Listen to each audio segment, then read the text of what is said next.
Shaitanirrajim. Bismillahirrahmanirrahim. Dear friends, today we are going to discuss about the ovulation. जी तो दोस्तों ovulation क्या? Ovulation, this is the process of releasing of the ova from the mature Graafian follicle under the stimulus of luteinizing hormone. अगर simply बात करें तो ovulation क्या है? अंडे का निकलना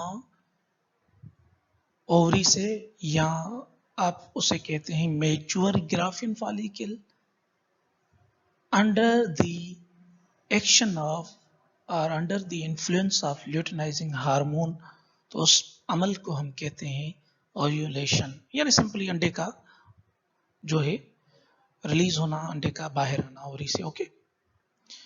and buffalo, cat, sheep and goat, ovulation takes place at any place of the ovary except attached borders, as follicles can develop at any site.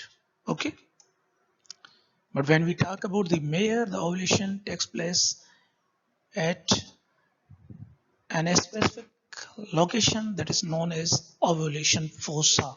और इस तरह क्यों होता है, उसकी जो वजह है वो मैं फीमेल रिप्रोडक्टिव सिस्टम में बता चुका हूं, तो आप उसको काइंडली देख लीजिएगा. ठीक है. वैसे आपके समझने के लिए यहाँ पर भी हमने लिख दिया है कि क्यों होता है. वो इसलिए क्योंकि मेयर की जो ओवरी होता है, ओवरी होती है, उसमें जो दो पोर्शंस होते हैं, कार्टेक्स और मेडुला. तो कार्टेक्स वहाँ पर इनसाइड होता है और मेडुला जो होता है वो आउटसाइड होता है. उमूमन दूसरे मैमल्स के अंदर या बोवाइन्स की बात करें तो वहाँ पर कार्टेक्स जो होता है वो आउटर पोर्शन होता है, जबकि मेडुला जो है वो अपना इनर पोर्शन होता है. यानी कि cortex that contains developing follicles, और जो मेडुला होता है उसके अंदर ब्लड वेसल्स होती हैं. But when we talk about the mare, तो मेयर के केस में दिस इज रिवर्स्ड, यानी कि कार्टेक्स अंदर होता है और मेडुला बाहर होता है. तो as at the site of ovulation fossa, तो यहाँ पर ही क्यों ओव्यूलेशन होती है मेयर वाले केस में, वो इस वजह से होती है क्योंकि कार्टेक्स जो होता है is only exposed to that site and which is known as ovulation fossa. समझ में आ रही है बात? तो इस वजह से ही मेयर में ओव्यूलेशन जो है वो ओव्यूलेशन फोसा में होती है. Okay. When we talk about the camel, and camel ovulation alternative, यानी एक साइकिल में अगर राइट ओवरी से हो रही है ओव्यूलेशन, तो जो नेक्स्ट साइकिल होगी तो वो होगी लेफ्ट ओवरी से ओव्यूलेशन. ओके.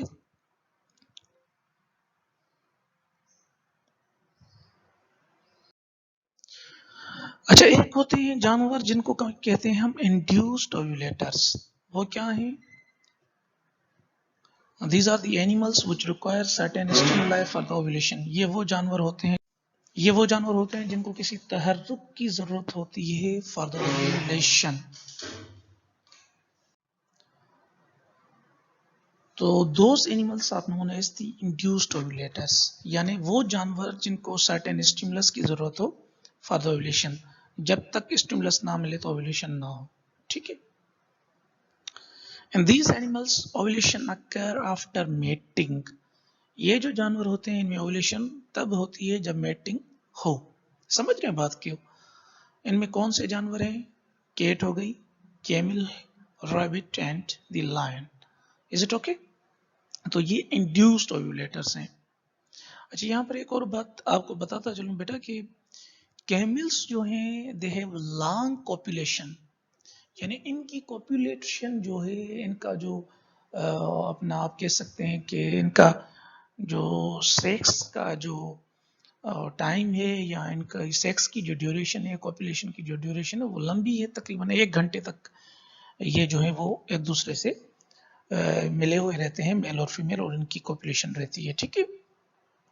नाउ होता क्या है कि कॉपुलेशन जो है वो सेंसरी नर्व्स को स्टिमुलेट करती है. किसकी सेंसरी नर्व? जो फीमेल के वजाइना और सर्वेक्स में होती हैं. कॉपुलेशन उन सेंसरी नर्व्स को स्टिमुलेट करती है जो वजाइना और सर्वेक्स में होती हैं. Okay. Now impulses are then relayed to the spinal cord. बाद में क्या होता है कि वहां से नर्व इम्पल्सेस जनरेट होती हैं, न्यूरो ट्रांसमिशन होती है, जो कि इम्पल्स जनरेट होकर स्पाइनल कार्ड में आती हैं। Now these impulses are then relate to the surge centre in the hypothalamus. फिर वही इम्पल्सेस जो हैं वो जो सर्च सेंटर होता है हाइपोथैलेमस का, वो जाकर उसको जो है वो एक्टिवेट करती हैं, and then there is the release of the luteinizing hormone, और वो ल्यूटिनाइजिंग हार्मोन जो है वो क्या करवाता है, then that causes the ovulation। समझ रहे हैं बात को? ठीक है, तो केमिल क्या है, वो इंड्यूस्ड ओव्यूलेटर है। याद रखिएगा ये क्वेश्चन जो है वो जो एग्जाम्स होते हैं मुल्क के अंदर डिफरेंट कमीशंस के, तो उनमें आता है। ठीक है, स्पॉन्टेनियस ओव्यूलेटर्स यानी वो जो जिनको किसी स्टार्टअप की जरूरत नहीं, किसी स्टिमुलस की, किसी इन्फ्लुएंस की जरूरत नहीं होती, तो उनको कहते हैं हम स्पॉन्टेनियस ओव्यूलेटर। जैसे मसलन ह्यूमन बींग्स का मिसाल ले लें कॉमन, तो ह्यूमन फीमेल के अंदर भले ह्यूमन फीमेल जो है वो मैरिड नहीं है, कॉपुलेशन भी नहीं हो रही, सेक्स भी नहीं हो रहा, लेकिन उसके बावजूद हर माह जो है वो एक अंडा जो है वो रिलीज होता रहता है, if she is a mature female. Okay, तो the animals which do not require any stimulus for the ovulation are known as spontaneous ovulator, और उनकी एग्जांपल ये है कैटल, शीप, गोट, डॉग यानी bitches, women and mare. Okay, अच्छा एक और चीज, सम स्पॉन्टेनियस ओव्यूलेटर्स जैसा कि काउ हो गई, they have some residual neural input from the reproductive tract that can alter the timing of the LH surge. मसलन रिसर्च ये बताती है कि जब हीफर, now remember heifer not cows, when the heifers are artificially inseminated and the insemination is accompanied by the clitoral massage, समझ रहे हैं बात को, यानी हीफर्स ना कि काउ, जब आपको उनको आर्टिफिशियल इंसेमिनेट करते हैं, इंसेमिनेशन के बाद आप थोड़ा जो है वो क्लाइटोरिस को मसाज कर देते हैं, तो इससे क्या होता है, LH surge shifts towards the time of clitoral stimulation. समझ रहे हैं, यानी this manipulation of the LH surge by the neural stimulation indicates the timing of ovulation can be altered so to some degree in spontaneous ovulation। यानी मैं दूसरे अल्फाज में कहूँ, अगर थोड़ा सिंपल करें इसको, तो अगर आर्टिफिशियल इंसेमिनेट आपने किसी ईफर को किया, उसके बाद आप थोड़ा क्लाइटोरिस को मसाज करेंगे, तो दैट में काज दी एलएच सर्च, और वो थोड़ा टाइमिंग ऑफ ओव्यूलेशन जो है उसको वो अल्टर कर सकता है। ठीक है, वालेकुम। अच्छा, now we are talking about the mechanism of ovulation. Ovulation we know it starts with the LH search, luteinizing hormone search. ये क्या है, LH सर्च क्या होती है, ये हम we have already discussed in the hormonal chapter, so for that you may see the endocrinology video। Okay, this is brought about by elevated blood flow to the dominant follicle। सबसे पहला जो step है, किस तरह ovulation होती है, उसके पीछे मैकेनिज्म क्या है। सबसे पहले क्या होगा कि जो डोमिनेंट फॉलिकल है उसको ब्लड का जो फ्लो है, ब्लड का जो बहाव है, खून का बहाव है, वो बढ़ जाएगा। ठीक, number second, there will be break down of connective tissue by the collagenase. समझ रहे हैं बात को, यहाँ पर सेकंड स्टेप में, पहले स्टेप में खून का फ्लो बढ़ रहा है डोमिनेंट फॉलिकल यानी ग्राफिन फॉलिकल को। सेकंड स्टेप में क्या होगा, कनेक्टिव टिश्यू ब्रेक डाउन होगा। कौन ब्रेक डाउन करेगा ऐसे, कोलाजन। कोलाजन नचे जो मत रही आसानी माई का समझिए, तो मैं बात कर रहा हूँ कोलाजिनेस की, नॉट कोलाची की। ओके, तो एंजाइम जो है कोलाजिनेस वो उसको तोड़ेगा कनेक्टिव टिश्यू को। नाउ थर्ड स्टेप में क्या होगा, there will be ovarian contraction by the prostaglandin. अब जो प्रोस्टाग्लैंडिन है वो ओवेरियन कॉन्ट्रैक्शन में हेल्प करेगा। ठीक है, अच्छा तो आइए डिस्कस करते हैं इसको थोड़ा डिटेल में, कि वो जो तीनों स्टेप्स थे उनको। This is actually a summary of the mechanism of the ovulation. Remember that ovulation starts with this, यानी pre-ovulatory LH surge is responsible for the ovulation. Okay, तो ओव्यूलेशन को स्टार्ट कौन करेगा, LH सर्च, ल्यूटिनाइजिंग हार्मोन का massive release होना, ज्यादा release होना। Okay, now remember पहला स्टेप क्या था, elevated blood flow to the ovary. ये जो elevated blood flow है to the ovary or the dominant follicle, that is actually controlled by prostaglandin E2 and histamine. ये इस elevated blood flow को control करते हैं दो केमिकल, दो हार्मोन्स, एक है prostaglandin E2 और दूसरा है क्या, कौन, और दूसरा है histamine. Okay, now under the stimulus of this luteinizing hormone surge यानी LH surge, there is shift of from estradiol to progesterone by the dominant follicle. अब यहाँ पर क्या होगा कि जो एस्ट्राडायोल है वो कन्वर्ट हो रहा है into the progesterone by the dominant follicle. Shift हो रहा है, एस्ट्राडायोल शिफ्ट हो रहा है फ्रॉम E2, शिफ्ट हो रहा है कहाँ से, एस्ट्रोजन से प्रोजेस्टेरोन को. ओके, कौन कर रहा है इसको shift, dominant follicle.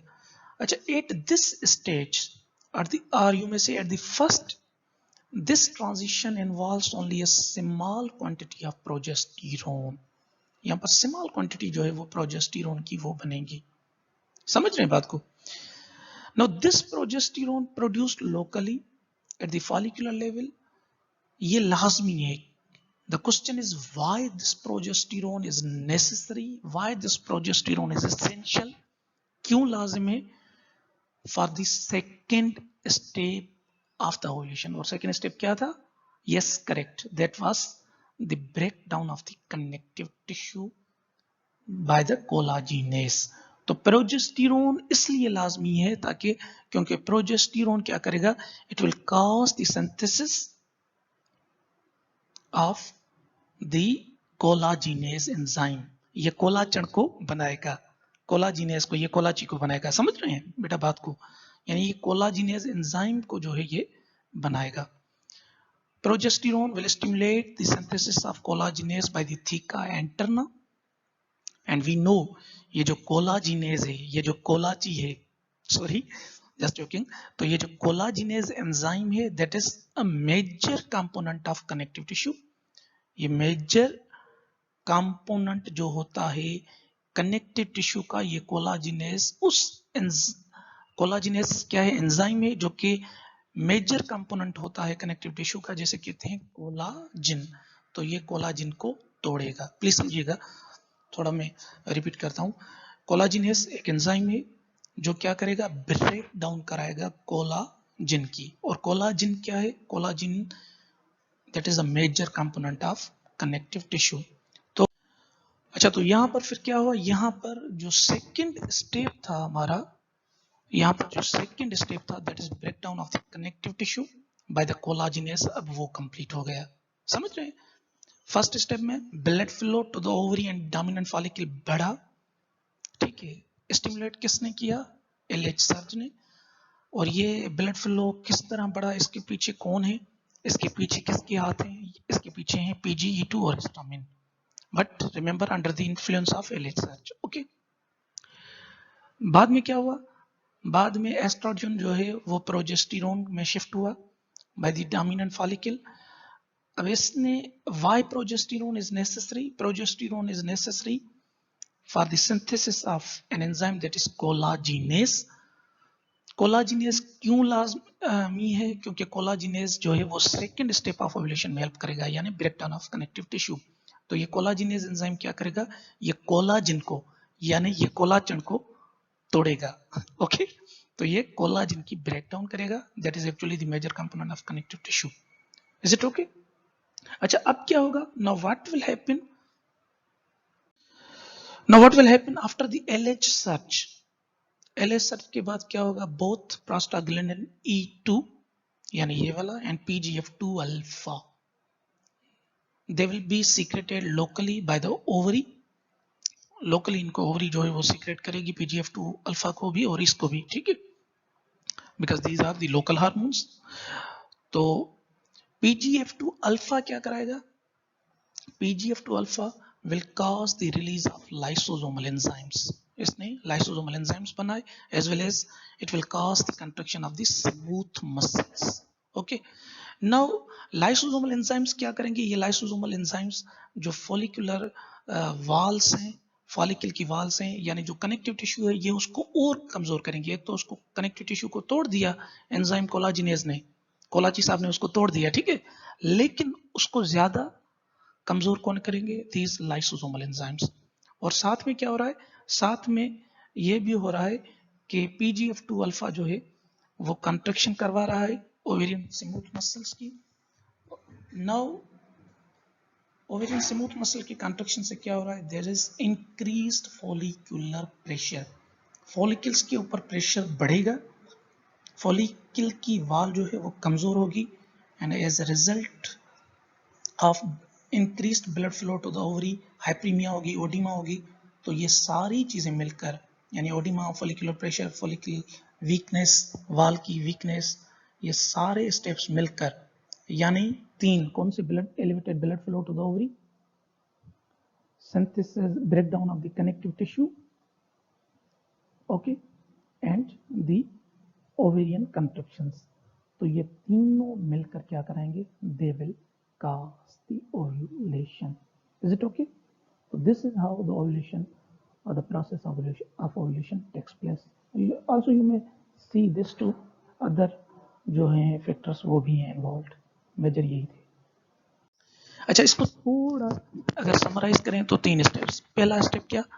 Blood flow बढ़ेगा ओवरी को। दूसरा स्टेप क्या? Breakdown of the major connective tissue, ठीक है, that is stimulated by the collagenase. और तीसरा स्टेप क्या था? तीसरा स्टेप क्या? Increased ovarian contraction by the PGF2 alpha. जब तीनों स्टेप्स जो है वो कंबाइन होंगे यानी जब ये तीनों जो है प्रोसेस अमल में आएंगे तो that will result in ovulation. Okay, now let's move forward. अच्छा, ये टाइमिंग है of ovulation in different animals. अगर बफलो एंड कैटल की बात करें तो 12 to 15 hours after the end of heat. Mayor के अंदर आप देख सकते हैं 1 to 2 days before the end of heat, end of heat और and so on. Other animals में भी आप ये खुद देख सकते हैं। ओके, यानी अगर मेयर की बात करें तो मेयर के अंदर हीट पीरियड होता है 4 से 8 दिनों का, और ओव्यूलेशन कब होती है? 1 to 2 days before the end of heat. इसी तरह शीप एंड गोट की बात करें तो इनके अंदर हीट पीरियड होता है 36 से 38 घंटों का, और ovulation just before and after the end of heat. Okay, और बिच की बात करें तो बिच में हीट पीरियड होता है तकरीबन 9 days का approximately.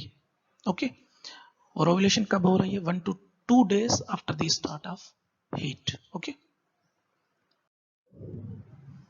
this is the number of ova produced by different species of animals: cow and sheep, buffalo 1, mare 1, sheep 1 to 2। गोट की बात करें तो 1 से 3, बिच सबसे ज़्यादा यानी कि सबसे ज़्यादा वैसे 100 में 6 to 20, बिच के अंदर 1 to 10 और इवन मोर। कोइन की बात करें तो 1 to 12। Thank you so much, have a nice day.